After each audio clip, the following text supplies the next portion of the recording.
yang mau tinggal bersamaku di sini, hanya ada satu pilihan. Dia fisabilillah. Nah, Ger, nanti dulu Ger lah. Lu tidak menjual, Ger. Silakan sama Tuhan. Ya, ini kayaknya saya sudah berapa kali ketemu sama Bang Suma. Bang Suma ini ya. Dan selalu hal-hal yang dipertanyakan itu ya tidak sesuai dasar firman Tuhan. Nah, saya coba untuk supaya ini bisa jadi diskusi yang sehat. Tidak ada semacam saling ngejek tanpa punya dasar. Nah, yang mau ditanyakan silakan, mau ditanyakan apa? Kebetulan saya baru gabung. Ya, itu pertanyaan saya. Jangan pura-pura pikun, langsung aja jawab. Yesus sebagai manusia 100%, tentu dia normal bukan? Dengan cara apa beliau melampiaskan syahwatnya? Onani, mimpi basah atau nikah? Silakan. Oke, baik. Ayat firman Tuhan di mana yang menyatakan hal seperti itu? Itu pertama. Yang kedua. Oke, ini saya jawab dulu kalau begitu. Jangan loncat ke pertama. Filipi 2:7-8. Melainkan dia mengosongkan dirinya dan mengambil rupa seorang hamba dan menjadi sama dengan manusia. Dan dalam keadaan sebagai manusia, ia telah merendahkan dirinya dan taat sampai mati, bahkan sampai di kayu salib, mati kayu salib. Ini dia rendahkan dirinya dalam keadaan manusia. Jangan kalian bantah, sebagai manusia berjenis kelamin pria, bagaimana cara Yesus melampiaskan syahwatnya? Onani, mimpi basah atau nikah? Jawab. Saya jawab. Ada pastor Katolik, itu pastor yang dikenal luar biasa. Dia tidak pernah mimpi basah. Dia tidak pernah. Iya, ada. Ini manusia biasa. Bagaimana Anda bisa mengetahui dia tidak pernah mimpi basah? Anda setiap hari pegang nonotnya. Anda menjaga nonotnya gitu 24 jam Anda pelototin. Karena pikirannya tidak ada hawa nafsu. Namanya orang yang pikirannya tidak ada hawa nafsu. Bagaimana ada manusia tidak punya hawa nafsu? Aduh, ada lah Bang. Apa? Siapa yang tidak punya hawa nafsu? Yesus aja punya hawa nafsu. Ya, coba kasih contoh ayat, kasih contoh kasus di mana dia punya hawa nafsu. 2 Korintus 11 nomor 2. Sebab aku cemburu kepada kamu dengan cemburu ilahi, karena aku telah bertunangan kamu kepada satu laki-laki untuk membawa kamu sebagai perawan suci kepada Yesus. Siapa Apa yang ketawa? Kenapa itu? ketawa? Wahyu 19 nomor 6 sampai 8. Diam, Anda tidak paham Bible. Lalu aku mendengar seperti suara himpunan besar orang banyak, seperti desa air, seperti dari guru yang hebat. Katanya gini, marilah kita bersukacita dan bersorai-sorai memuliakan dia, karena hari perkawinan anak domba telah tiba. Pengantinnya telah siap sedia, dan kepadanya dikaruniakan supaya memakai kain lenan halus. Ayo. Oke, saya buktikan bahwa tidak ada kawin mengawin, tidak ada yang namanya kawin mengawin sama seperti orang-orang yang di dunia, Bang. Kalau orang di dunia kawin mengawin, dengar dulu. Marilah ke sini, aku akan menunjukkan kepadamu pengantin perempuan dari mempelai Yesus. Ini apa ini? Hei. Wahyu 21:9. Marilah ke sini, aku akan menunjukkan kepadamu pengantin perempuan dari mempelai Yesus. Ya, terus. Saya bisa jawab nggak? Yesus memiliki mempelai wanita. Gaya kamu itu dari dulu seperti itu. Tidak mau kasih kesempatan sama orang. Yesus mempunyai mempelai wanita. Kamu jawab ini, betul? Kamu jawab. Kamu nggak curhat. Kamu nggak curhat. Oke, silakan. Awas kalau curhat. Oke, saya jawab. Perkawinan yang ada di dunia dengan perkawinan yang ada di surga itu berbeda, Bang. Berbedanya apa? Kalau perkawinan, tunggu dulu, sebentar. perkawinan di dunia itu pastinya perkawinan itu hawa nafsu, ada istilahnya persetubuhan. Itu sama seperti surganya abang ya. Itu banyak istilahnya ada hal-hal yang kawin mengawin, ada hal-hal yang luar biasa, ada pesta seks lah istilahnya. Ya itu memang sudah jelas. Itu memang sudah jelas banyak hamba-hamba Tuhan yang pihak sebelah, pihak abang itu kan pernah mengatakan bahwa itu ada pesta seks. Tapi kalau di Kristen itu bang tidak ada pesta seks bang. Lalu apa ini? Kalau dia adalah mempelai laki-laki. Apa mempelai laki-laki bukan pesta seks katanya? Anda belajar di mana? Berbeda. Apa bedanya? Ini perkawinan. Bahkan Yesus menjanjikan 100 istri bagi pengikut-pengikutnya di surga. Ayo. Curhat. Aduh ini open cam ini jadinya ini. Curhat. Coba. Besarin host, minta tolong host, besarin. Coba. Bang Juma saya jawab. Jadi ini lukisan. Ini lukisan pernikahan anak domba atau perkawinan di sorga, dilukis oleh Jenny McLaughlin. Nih Yesus nih. Ini jemaat Kristus. Nah ini ngantri nih, mau nunggu dikawinin semua. Tuh, pada ngantri. Ya, kawin itu apakah persetubuhan, Bang? Persetubuhan. Saya jawab, Bang.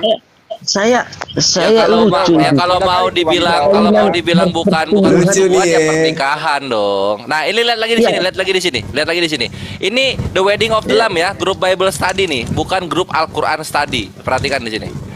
Nah, di sini dikatakan begini oleh kawan-kawan grup Bible Study. Mana dia?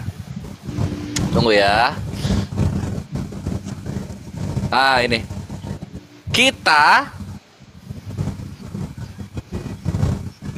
Kita yang dikenal sebagai Kristen akan mengambil nama dari suami kita. Siapa suami kita? Tuhan Yesus. Ya, tidak ada persetubuhan. Tidak ada persetubuan. Saya jawab, Bang. Tidak ada persetubuan. Kamu udah pernah ke sana? Saya jawab itu, Bang. Ya, ada bukti. Kamu udah pernah ke sana? Ya, ada bukti. Mana ada? Justru ini perkawinan itu dikatakan dengan bahasa Yunani gamos. Gamos itu perjamuan kawin. Kamu ngerti kawin? Bisa jawab, Bang.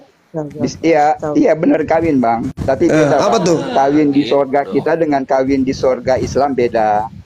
Loh, di sorga Islam. Iya, kenapa? Gini Guna, aku ikut jawab Guna dikit. Jadi kalau di Islam itu ya kawan-kawanku, yang kawin itu adalah makhluk dengan makhluk. Kalau kalian tuh Tuhannya mengawini makhluk itu loh. Makanya kami juga nggak bisa ini kalau sama. Mau jawab, Bang. Otak kalian nggak nyampe situ. Otak kalian nggak nyampe. Banyak baca lah. Ini saya jawab ya. Jadi jemaat orang Kristen itu dilambangkan dengan pengantin wanita dan lambang nih. Pantesan pas meninggal pada pakai jas ya. Lambang nih. Bang Gores coba bukakan Yesaya 54 Bang Gores. Yesaya 54 ayat 1 sampai 5 Bang Gores. Pesta di sorga itu Bang Gores. Iya ini menuju strategi. Oke. Giliran Bang Gores. Giliran ketabo beda. Kawin kita beda katanya. Kalau kawin Kristen pakai sabun. Kalau kalian pakai wanita, Kristen pakai sabun. Sabun, rinso. Otaknya kan selangkangan. Lo tidak bisa. Yesus menjanjikan kok pengikutnya memang situ pengikutnya. Emosi ya. Emosi nih ya. Nah, coba bacakan itu deh. Oke. Bacakan. Ini saya 54 ya. Saya 54 kita baca dulu.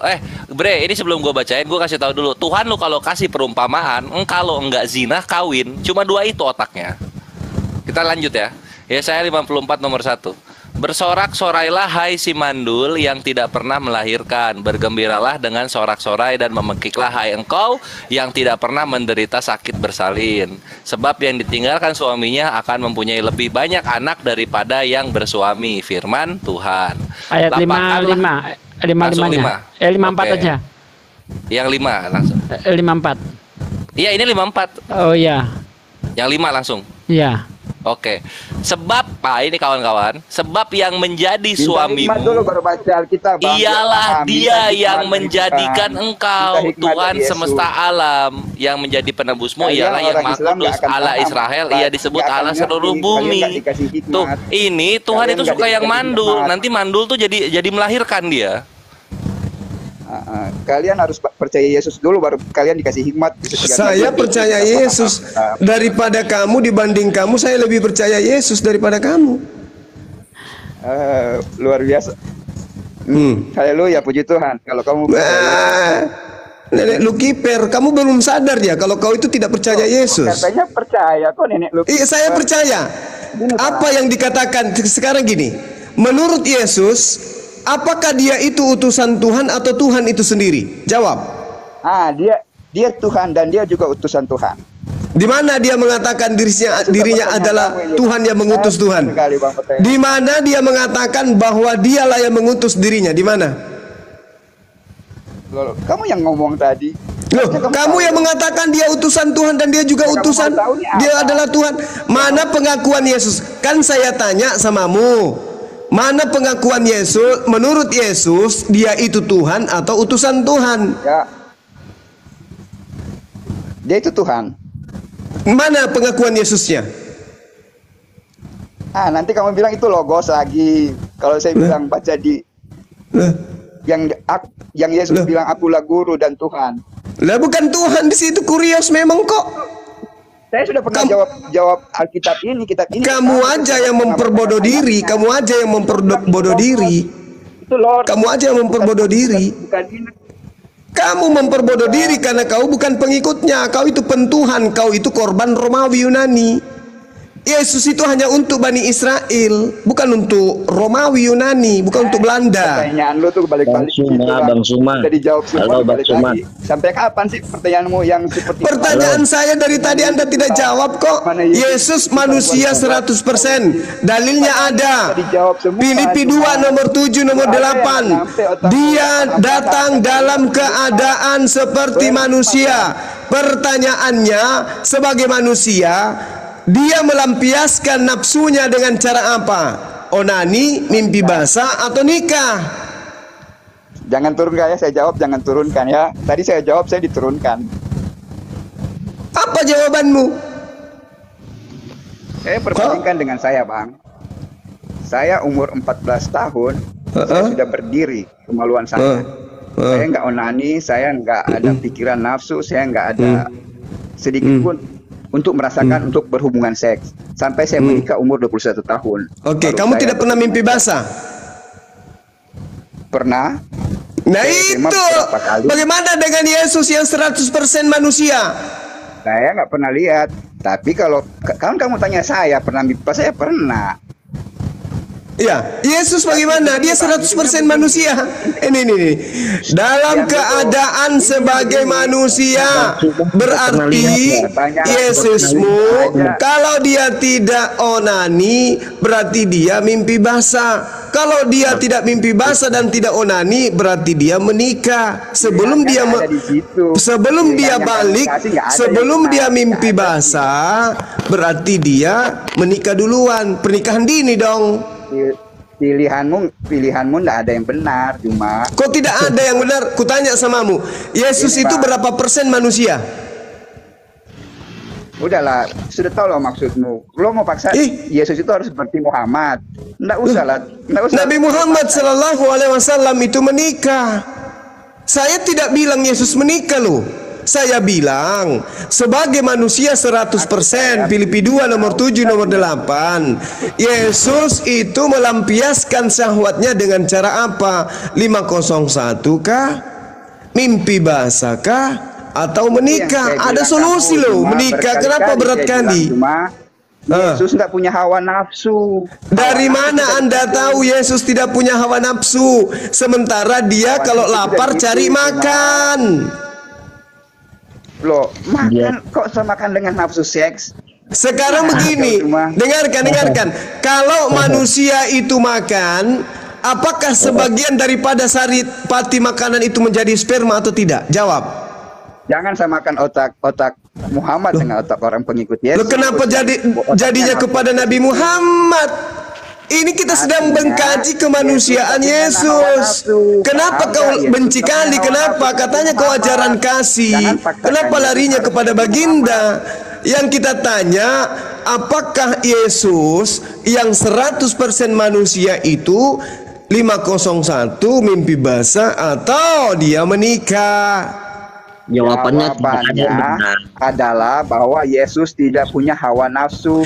Kalau dia tidak punya hawa nafsu, mustahil, karena dia makan. Muhammad yang penuh dengan nafsu. Saya tanya samamu, apakah ketika manusia itu makan, sebagian daripada saripati makanannya itu menjadi sperma atau tidak? Tanya dokter sana Zuma. Goblok. Emosi dia. Emosi. Makanya tinggalkan menyembah manusia. Andai saja Yesus Anda tidak tuhankan, pasti dengan percaya diri Anda akan mengatakan, kalau dia tidak mimpi, pasti onani. Kalau dia tidak onani, pasti dia nikah. Nah, kalau itu yang saya bilang. Tapi karena Anda sudah terlanjur menuhankan manusia, anaknya orang, Anda tidak mau jujur. Kenapa? Karena kalau Anda jujur, Anda malu. Lu maksain otak lu sama otaknya Yesus, lu maksain. Lah, kenapa Anda memaksakan Yesus tidak perlu kawin? Ya lu maksain otaknya Yesus harus sama dengan otak kalian. Buktinya dia dicium sama seorang wanita. Buktinya dia dicium sama seorang wanita. Terus Yesus nafsu nggak? Lah, kalau dia tidak nafsu, berarti dia impoten. Kalau dia tidak nafsu kepada lawan jenisnya, berarti dia impoten. Betul Yesus impoten? Beda lah, itu yang saya bilang. Yesus nggak punya hawa nafsu sama seperti kalian. Dari mana Anda mengatakan Yesus tidak punya hawa nafsu? Dari mana? Buktinya lapar dia ngamuk. Begitu dia kelaparan, dia cari buah dari pohon ara. Dia datang ke pohon ara itu ingin makan, kelaparan dia. Begitu ditemukan pohon aranya itu tidak berbuah, dia ngamuk. Kenapa dia ngamuk? Karena dia tidak bisa menahan rasa lapar. Artinya dia punya nafsu. Kalau Yesus punya rasa ngantuk, punya rasa lapar, berarti dia punya nafsu. Makanya muncul pertanyaan. Hawa nafsu itu kan yang seperti kambing itu kan dari iblis. Yesus bukan dari iblis, itu aja Bang. Lu bedain lah, dia Tuhan kok mau samakan dengan manusia Muhammad sih gimana? Katanya Yesus manusia. Ini dalilnya. Filipi 2 nomor 7 nomor 8 ada dalilnya, Bung. Dia menjadi hamba sama seperti dengan manusia. Dia menjadi seperti manusia. Dia menjadi seperti manusia. Dan dalam keadaannya sebagai manusia, ia merendahkan dirinya. Dia datang dalam keadaan manusia 100%. Dan dia berjenis kelamin laki-laki. Kalau laki-laki setahu saya, kalau dia dewasa mimpi basah. Untuk membuktikan dia masuk ke fase kedewasaan balik. Begitu. Lah, otak kalian yang nggak punya hikmat itu seperti jadi itu. Yesus ini tuh gimana sih? Dia tuh 100% manusia biasa atau 100% manusia nggak normal? Gimana sih orang ini? Gua agak bingung ini. Itu tuh harus punya nafsu, harus punya nafsu seks. Ya seenggaknya kawin normal gitu dengan satu orang wanita kan bisa normal tuh, normal. Ya otakmu nyatu sih Yesus kok mau paksakan dia harus seperti Muhammad yang punya nafsu dan harus kawin, harus melamar. Kalau Nabi Muhammad nggak nyampe, kan Nabi Muhammad kekuatannya setara dengan 30 laki-laki. Yesus jadi manusia normal aja, cowok normal, menyukai wanita, menikahinya gitu. Ya kalau nggak menyukai wanita, nggak menikahinya kan 100% manusia nggak normal gitu loh kawanku. Susah, masa otak kayak begitu nggak nyampe sih? Dia 100% manusia, tapi ingat dia juga 100% Tuhan. Nah, 100% manusianya ini yang kutanya. 100% manusia katamu kan? Nah, sebagai 100% manusia, tentu dia punya syahwat, punya nafsu. Pertanyaan saya, bagaimana cara melampiaskan nafsunya Yesus? Onani, mimpi basah, atau dia menikah? Jawab. Fred. Alkitab mencatat Yesus tidak berdosa. Kalau dia punya nafsu, otomatis Alkitab tidak mencatat bahwa dia tidak berdosa. Aduh, aku masuk gak dikit Bruna ya. Gini Bre, kalau lu bilang Yesus tidak berdosa, kenapa waktu ada orang Yahudi ngelaporin ada pezina, Yesus malah ikut-ikutan nggak ngelempar batu? Padahal aturannya kan yang tidak punya dosa silahkan melempar batu pertama kali. Yesus lempar nggak? Oh iya. Oh ngelempar dia. Oh bagus. Ini penghakiman kan bukan manusia. Kalau dia suruh manusia, nggak apa-apa. Yang penting lu udah ngaku Yesus melempar batu.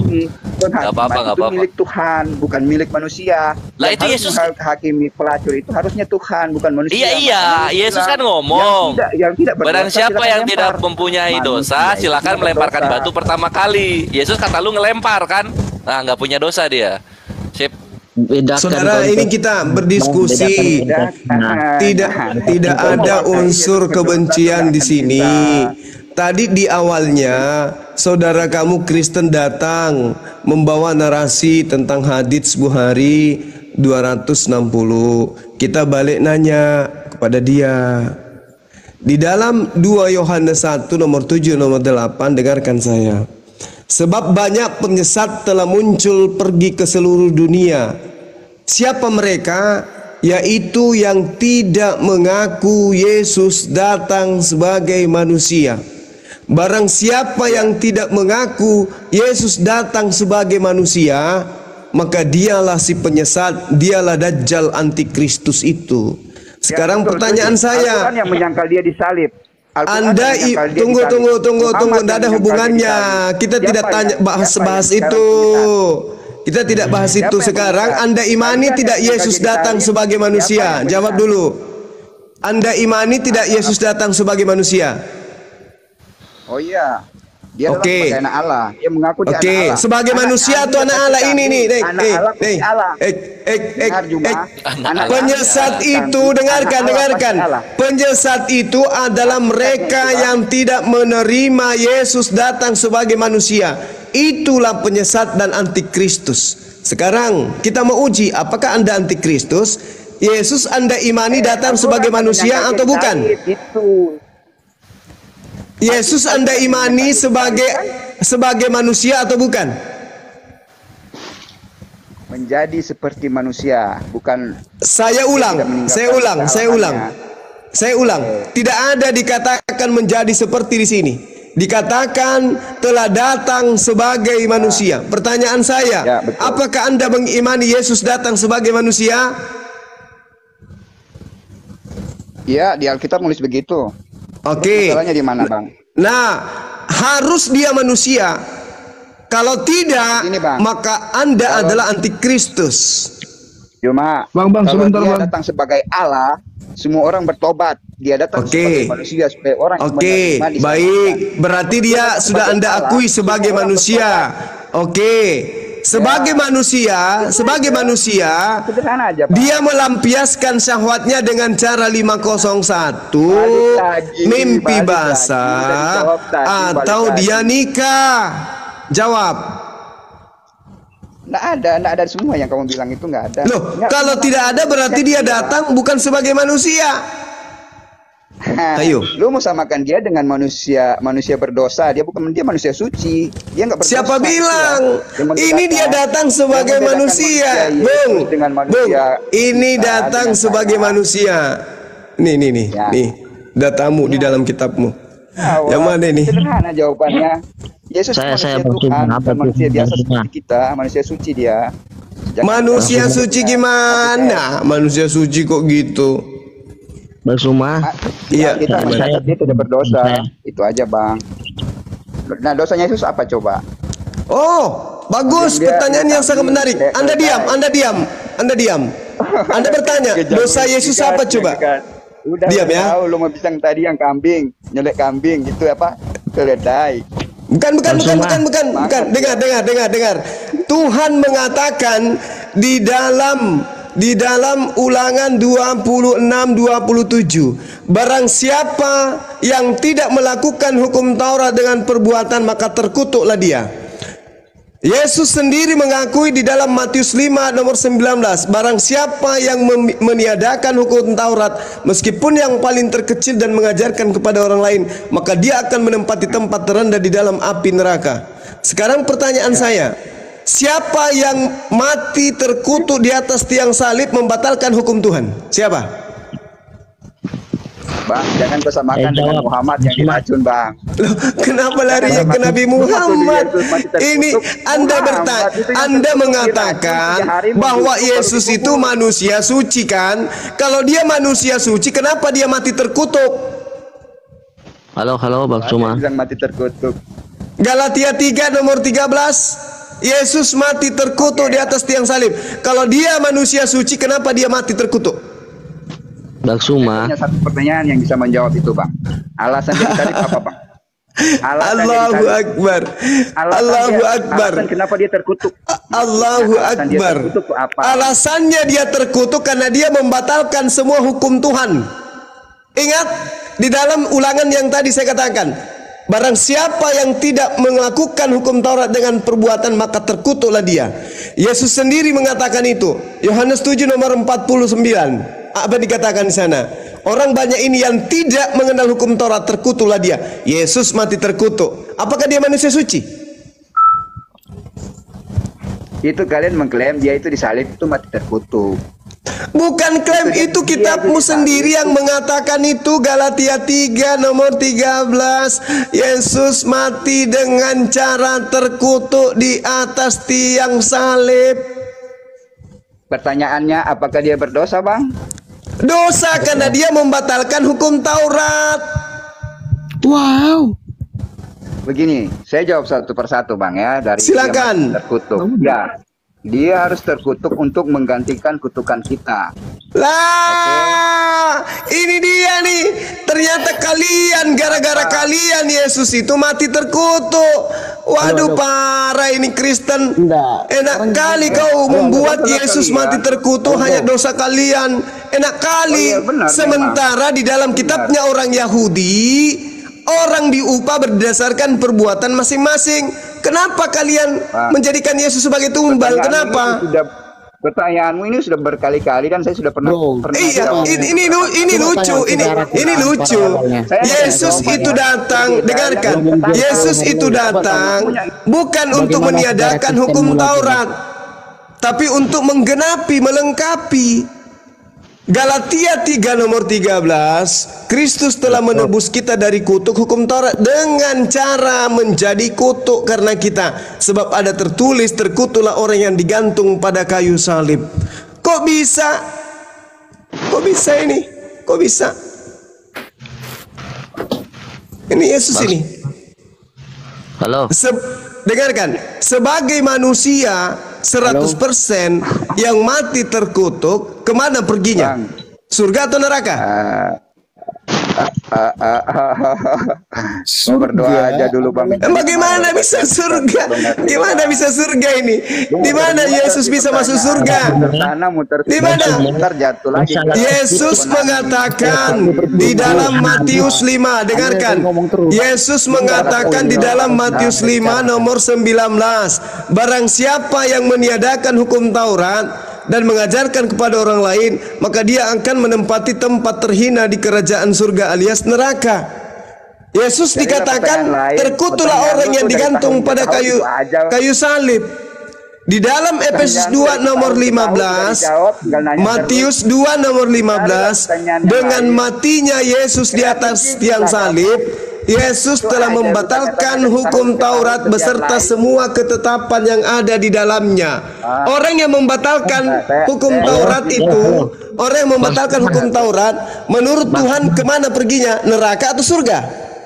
Saya bisa izin bicara, izin bicara. Yang berbeda, jangan ulang-ulang aja. Izin bicara. Iya, saya tanya makanya.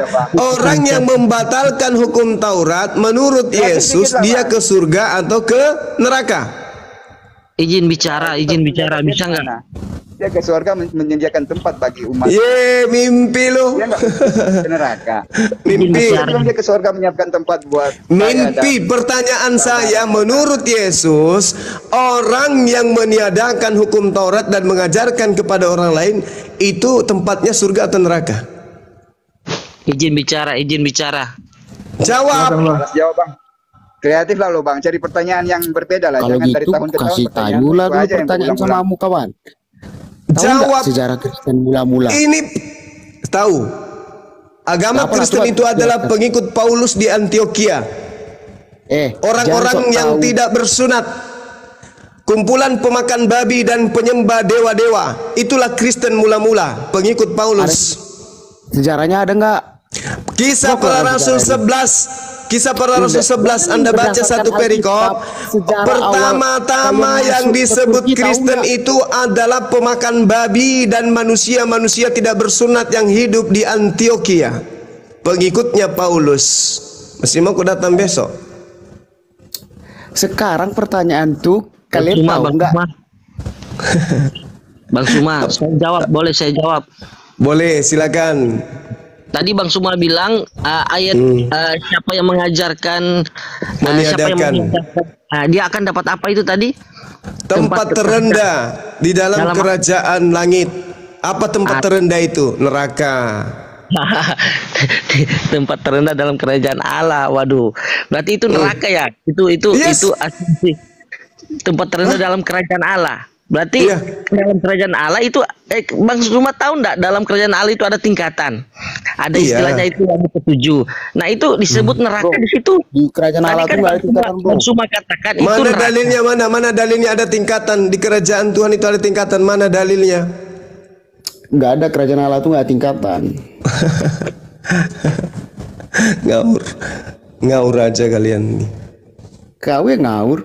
Ditanya dulu kayak mas sejarah Islam, coba jelaskan sama saya. Sejarah Kristen itu di Antioquia mula-mula disebut Kristen.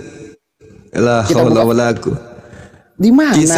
Kisah Para Rasul 11 jelas dikatakan di sana. Sejarah di Alkitab, sejarah benar-benar kalian mendidik. Kalau sejarah Kristen, kamu harus mengawali dari Kekaisaran Roma. Iya, Kekaisaran Roma itu kan dia. Jadi yang mana sejarahnya Kristen pertama kali? Yang mana yang ingin kau sampaikan? Sejarah Kristen pertama kali itu Kristen. Yang mana? Yang mana Kristen pertama kali? Yang mana?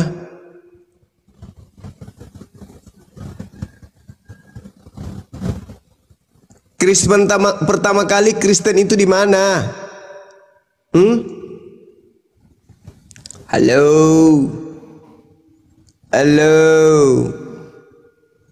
Bang Suma, halo. Ya. Kristen pertama kali di mana? Suma, tunggu, saya satu-satu dulu. Tadi kan ditanya bahwa surga itu ada tingkatan. Ya, saya jawab pakai ayat ya. Ya. Wahyu berapa? Dia bawa Paulus pasti. Dia bawa Paulus yang aku telah melihat orang Kristen. Nah, gitu Guruda. Ya, itu kan harus ada dalil, harus ada dasar. Iya. Di mana dalilnya? Itu tadi saya Mana? Kamu belajar Bible aja deh sama Bang Suma. Daripada kamu ke gereja dipatol sama pendeta, disedot duitmu. Gimana belajar data-data? Mau belajar sama Bang Suma kok sepenggal-sepenggal ayat diambil. Enggak, Kak Ros. Justru kalau belajar sama saya itu ketika saya katakan tempat terendah itu betul. Saya enggak ngarang-ngarang. Itu saya jawab, itu saya bantah. Apa yang kamu bantah? Nggak ada yang bisa kamu bantah. Ini sekarang ada. Apa? Itu tingkatan surga itu. Coba Matius 5, coba kamu baca Matius 5 nomor 19, apa kata Yesus? Tempat terendah di situ bahasa Yunaninya apa? Supaya kamu paham. Apa di situ? Alakistos. Alakistos itu apa?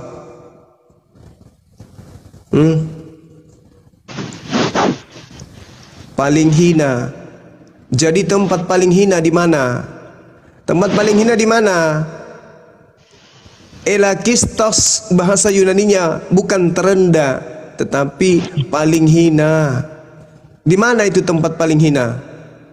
Ya, di dalam kerajaan Allah. Di dalam kerajaan Allah itu ada tingkatan. Iya, menurut kamu tempat apakah di surga itu tempat terhina? Itu bukan hina, kan paling rendah. Itu yang saya bilang tadi. Bahasa Yunaninya elachistos. Elachistos artinya paling hina.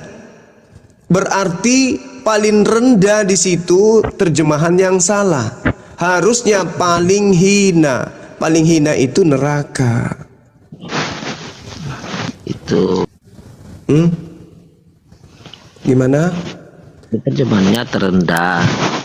Bukan rendah, Kak Ros. Itu jelas dikatakan di sana paling hina. Makanya belajar dari sumbernya, aku bilang kan, elachistos itu bahasa aslinya.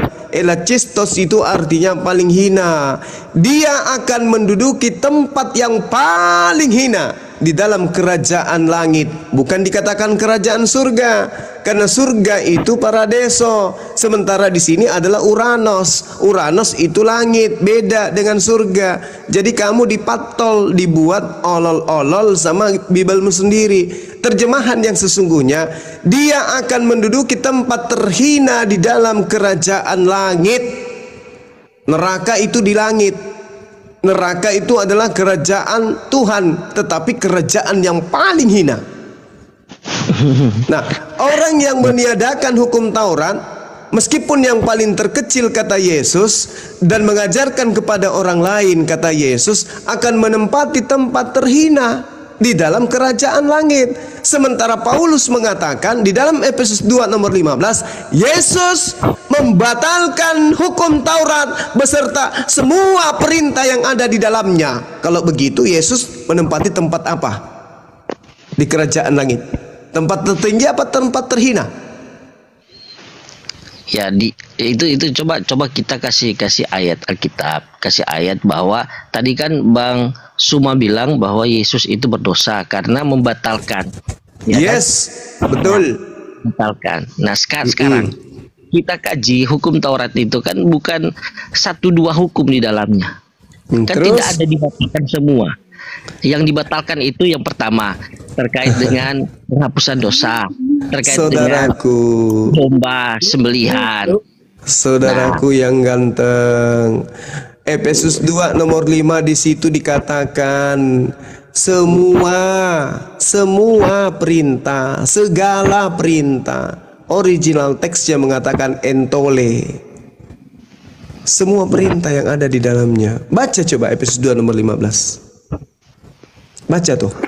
Sebab dengan matinya sebagai manusia, dia telah membatalkan hukum Taurat dengan segala perintah dan ketentuan yang ada di dalamnya.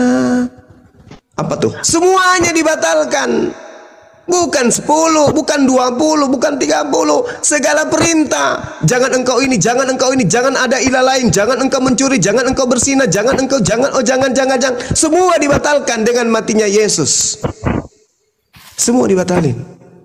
Setelah dibatalin perintah Tuhannya, Paulus membuat perintah-perintah baru.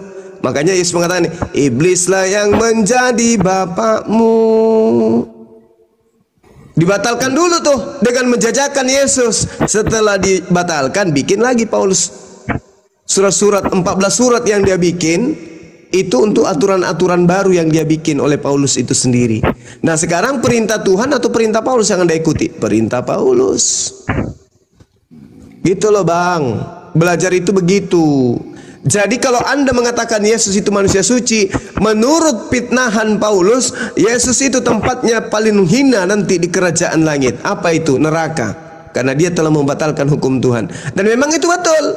Di dalam ulangan yang saya katakan tadi, bahwasanya barang siapa yang tidak melakukan perintah Taurat dengan perbuatan, maka terkutuklah dia. Ulangan 27 nomor 26.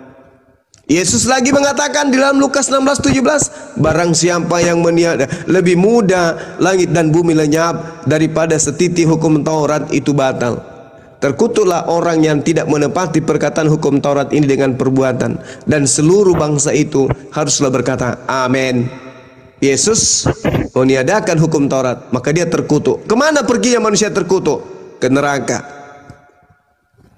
Kata Tuhan dan kata Yesus. Yesus dimakan sumpahnya sendiri. Barang siapa yang meniadakan hukum Taurat meskipun yang paling terkecil dan mengajarkan kepada orang lain, maka dia akan menempati tempat terhina di kerajaan langit. Kata Paulus, Yesus mati di atas tiang salib untuk membatalkan hukum Taurat beserta segala perintah yang ada di dalamnya. Sama dengan Yesus menempati tempat yang paling hina di kerajaan langit alias neraka. Jadi kalau ada yang mengatakan Yesus ke surga, itu bullshit. Kalau ajaran Paulus itu benar, maka Lukas bullshit dengan mengatakan melihat Yesus duduk di sebelah kanan Allah Bapa di surga. Bullshit. Karena Paulus mengatakan Yesus membatalkan semua perintah hukum Taurat, maka tempatnya di mana? Tempat terhina di kerajaan langit, bukan di surga. Yesus berdasarkan Paulus, dia adalah di neraka, tempat terhina, bukan di surga. Oke? Gitu ya, gitu ya teman-teman. Tepuk tangan dulu dong. Di mana hukum Taurat itu dibatalkan secara aturan ya? Kalau berarti Yesus melegalkan pembunuhan, begitu maksudnya. Efesus ini sebab dengan matinya Yesus telah membatalkan hukum Taurat dengan segala perintah. Iya. Ini segala perintah. Jangan engkau membunuh. Itu sudah dibatalkan. Berarti ini yang saya bilang, ada kesalahan pemahaman bahwa satu ayat ini dipakai untuk mengeneralisir bahwa kalau Yesus membatalkan perintah-perintah, ternyata yang diasumsikan itu perintah-perintah jangan membunuh ya. Begitu ya. Dengarkan Galatia 5 nomor 1, apa kata Paulus? Apa dikatakan? Dengan matinya sekarang kita bebas, sebab Kristus sudah membebaskan kita dan memerdekakan kita dari kuk penghambaan. Kita dibebaskan dari mana? Dibebaskan dari hukum-hukum Tuhan. Itu. Bukan. Itu jangan disalahartikan. Loh, malah Paulus menganggap hukum Taurat itu adalah sampah. Nah, ini yang saya bilang, hukum Taurat itu jangan dibuat semua itu hukum Taurat yang dianggap sampah. Tapi kan ada hukum Taurat itu ada hukum terkait asusila, hukum Taurat terkait dengan budaya, dengan ajaran agama. Kan hukum Taurat itu bukan cuma satu jenis. Itu kan banyak segala jenis. Perintah yang ada di dalamnya dihapuskan. Itu bukan begitu cara menafsirkannya, bukan begitu. Karena kalau ayat ini dikatakan bahwa Yesus melegalkan pembunuhan, kenapa di ayat yang lain itu mengatakan bahwa jangan membunuh? Ya kan? Bung, kenapa saudara, begitu? Kenapa ada kontra seperti itu? Saudara, saya katakan sama saudara, yang mengatakan dan yang memfitnah Yesus membatalkan segala perintah bukan siapa-siapa, Paulus. Iya, tapi kan Paulus punya cara pandang, bukan semua perintah yang sesuai dengan ini apa ini?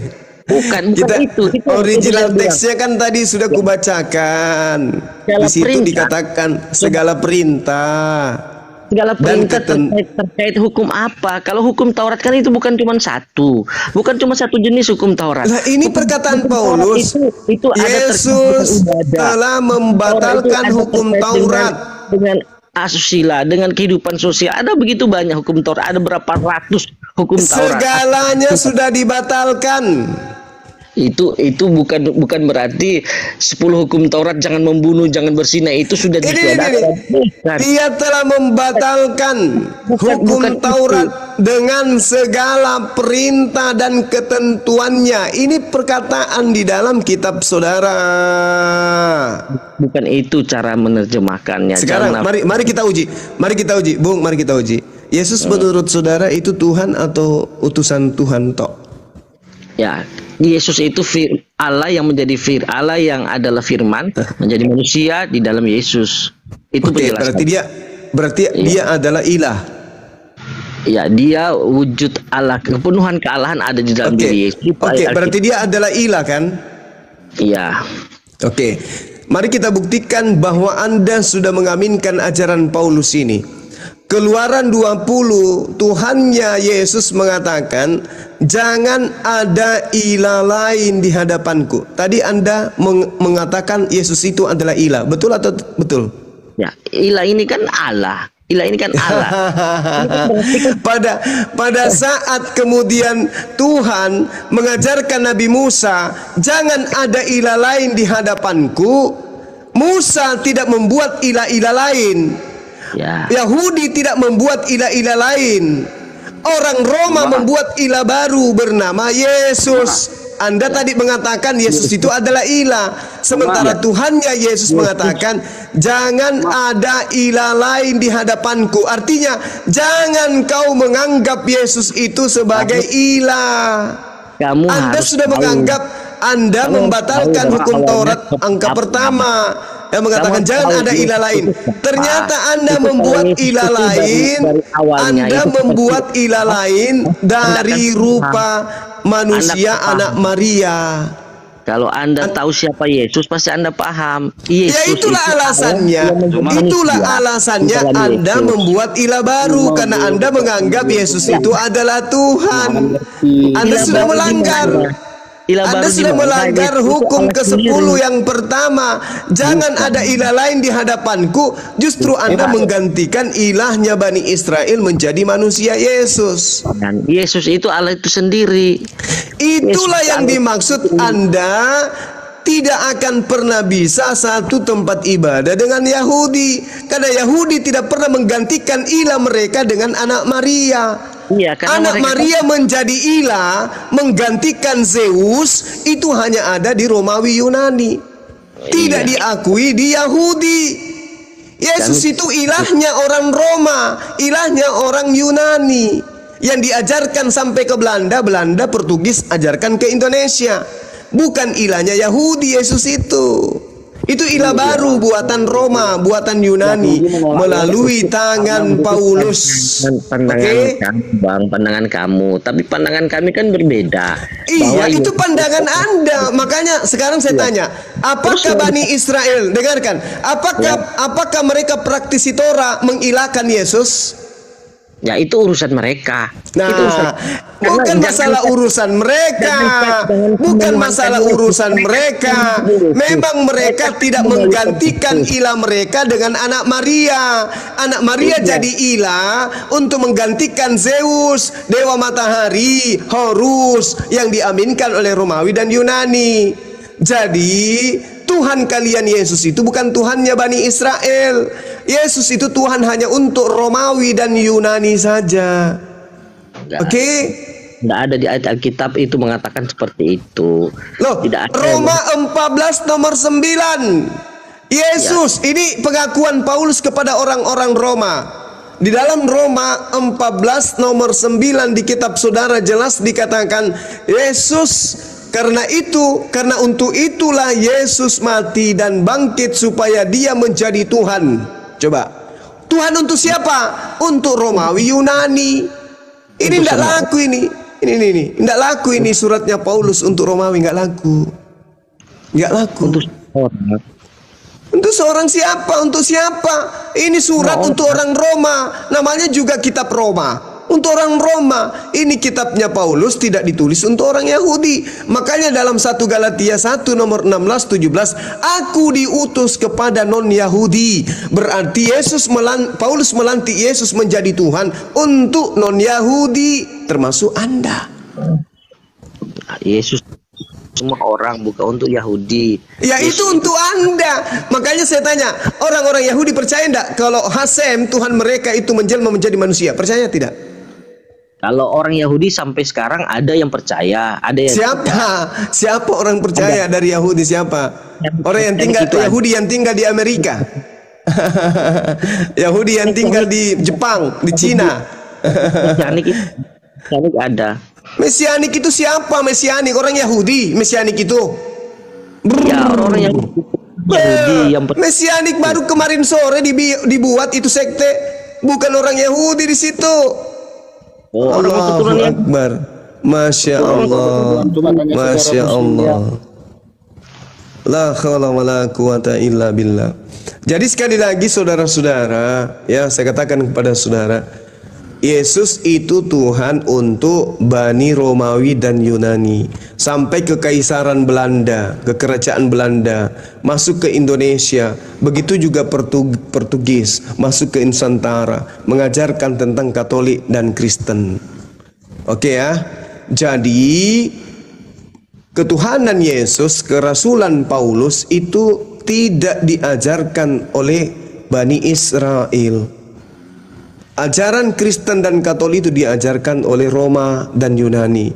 Mereka mengambil kitabnya orang Yahudi, satu gepok diambil kitabnya Yahudi, ditempel di kitab Romawinya mereka. Maka ditulislah Perjanjian Lama, Perjanjian Baru. Ngapain coba kitabnya Yahudi nempel-nempel di kitabnya agama Romawi? Ngapain? Apa hubungannya? Sementara kitabnya orang Yahudi khusus untuk Yahudi saja. Kenapa diambil terjemahannya ditempel di kitabnya orang Roma?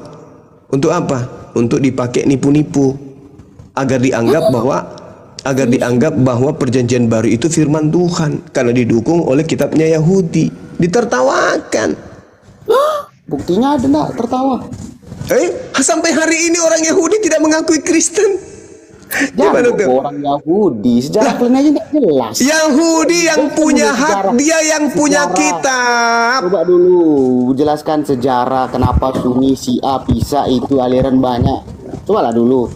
Aliran Sunni Syiah itu dengarkan, Tuhannya tetap Allah. Yahudi Kristen, Yahudi Tuhannya Allah, Kristen Tuhannya Yesus. Beda kita. Ayo. Inilah praktisi Torah hari ini ibadah di sinagoge, mereka punya kitab berbahasa Ibrani dan Aramaik, tidak mengenal Yesus. Tidak ada Yesus diibadahi di sinagoge, nggak ada. Mereka tidak kenal Yesus. Yesus itu tokoh fiktif buatan Romawi dan Yunani untuk menggantikan dewa Horus, dewa mereka. Mereka mengambil kitabnya Yahudi, mereka tempelkan di situ supaya cerita Perjanjian Baru itu dianggap sebagai penggenapan dari kitabnya orang Yahudi. Orang Yahudi sendiri menutup mata, bukan memandang sebelah mata, tapi menutup dua-dua matanya untuk memandang kitabnya orang Roma Yunani. Mereka tidak pernah menganggap itu sebagai kalam Tuhan. Dalam sejarah ada nak? Dalam sejarah apa? Sampai hari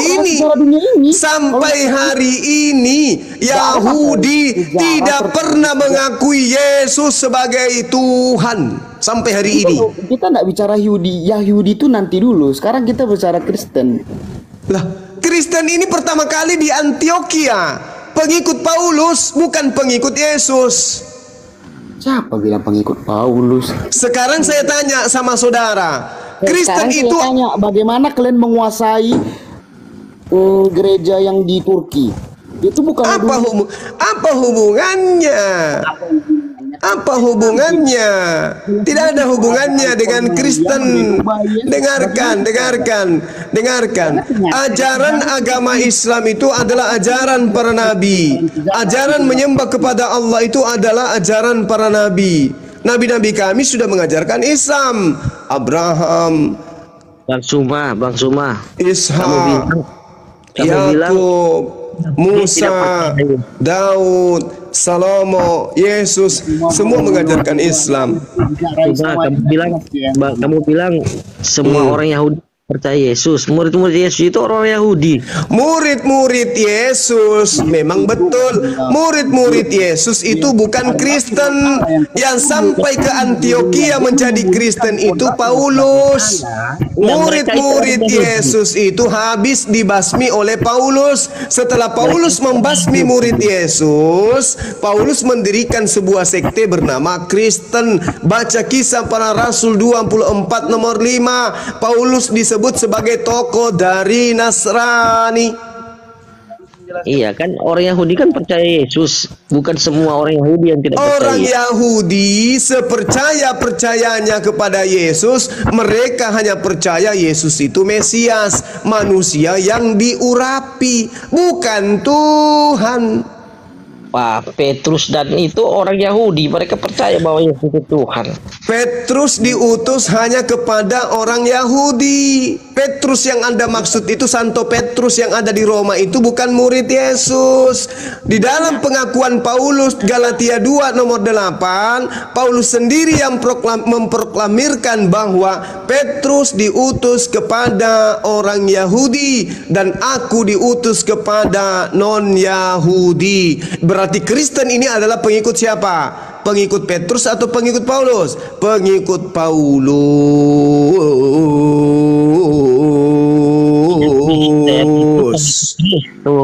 Masih mau datang besok. Masih mau datang besok.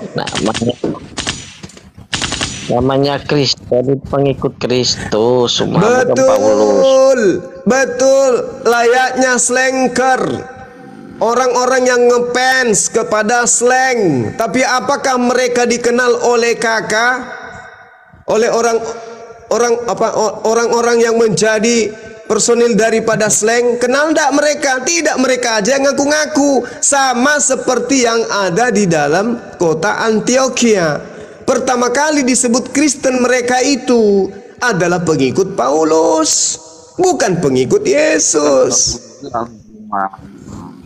Itu dalil di dalam kitab saudara sendiri. Baca kitabnya Anda supaya Anda paham. Kisah Para Rasul 11 nomor 26. Mereka tinggal bersama-sama. Siapa yang tinggal bersama-sama dengan mereka? Paulus atau Yesus? Mereka tinggal bersama-sama dengan jemaat itu 1 tahun lamanya sambil mengajar banyak orang di Antioquia. Murid-murid itu pertama kalinya disebut Kristen. Murid yang dimaksud ini siapa? Yesus, muridnya Yesus atau muridnya Paulus? Muridnya Yesus lah, bukan muridnya Paulus. Nenekmu kiper. Lalu pergilah Barnabas ke Tarsus untuk mencari Saulus. Dan setelah bertemu dengan Saulus, ia membawa Saulus ke Antioquia. Siapa Saulus ini? Paulus. Maka setelah tinggal bersama-sama dengan jemaat itu 1 tahun, sambil mengajar banyak orang di Antioquia lah, murid-murid itu pertama kali disebut Kristen. Siapa? Murid siapa? Paulus. Kristen itu singkat, itu Kristen itu kan orang-orang yang melakukan perintah Yesus, yang mengikuti ajaran Yesus, bukan Paulus. Dengarkan. Kalau orang-orang yang disebut murid adalah mereka yang mengikuti perintah Yesus, mereka tidak akan mungkin ke Antioquia. Kenapa? Di Matius 10 nomor 5 nomor 6 Yesus mengatakan apa? Penulisnya mengatakan apa? Yesus berpesan kepada ke-12 muridnya agar jangan ke bangsa lain. Jangan ke Antioquia berarti. Berarti kalau ada yang ke Antioquia bukan murid Yesus. Siapa yang ke Antioquia? Paulus itu kan dapat tugas dari Yesus. Di mana? Yesus, dengar. Yesus di dalam Yohanes 17 nomor 8, sebelum dia terangkat ke langit, dia sudah mengakui segala firman yang engkau berikan kepadaku, yang engkau wahyukan kepadaku, telah ku sampaikan kepada mereka, dan mereka percaya engkaulah yang telah mengutus aku. Telah ku sampaikan semua. Jadi sebelum Yesus terangkat ke langit, semua firman telah Yesus sampaikan kepada muridnya. Di situ tidak ada Paulus. Naiklah Yesus ke langit, datang lagi Paulus. Itu siapa Juma? Apa? Yang di surga itu siapa Juma? Yang di langit maksudnya, bukan di surga. Oranon itu bukan surga, tapi dia kembali ke langit. Dia terangkat ke langit. Di langit mana? Di langit yang biru, pelukismu agung, siapa gerangan. Dia sama seperti Elia, 2 Raja-Raja 2 nomor 11. Elia terangkat ke langit, sama seperti Yesus. Tidak bisa menyamakan pribadinya. Loh, lebih bagus Elia. Elia tidak dibunuh, Bung. Lebih bagus Elia. Elia tidak dibunuh. Kalau Yesus dibunuh dulu. Kalau kau bodoh, Dia ini bodoh, dia nggak tahu pribadi sama kodrat. Dan kenaikan Yesus itu diceritakan dengan dusta. Dusta itu. Yesus adalah sejarah. Dusta. Yesus adalah sejarah. Bohong. Tidak ada dusta. Sejarah kalian dulu jelaskan, tolonglah. Kalau emang kalian sejarah kalian itu ada. Bohong. Bagaimana caranya? Dengarkan. Bagaimana caranya Lukas melihat langit terbelah? Teruslah kau bawa. Bagaimana caranya Yesus? Bagaimana Lukas melihat langit terbelah? Lukas Podolski, pemain bola tuh. Lukas melihat langit terbelah. Lalu dia melihat Yesus terangkat ke langit, langit terbelah.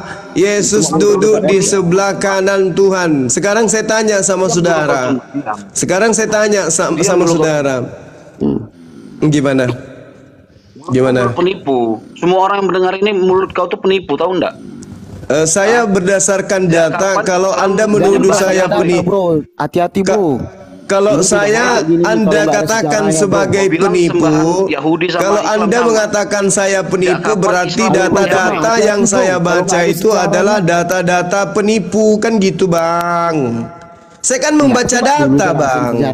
Kalau saya dikatakan penipu, berarti yang menipu kita di sini adalah data di dalam Bible Anda.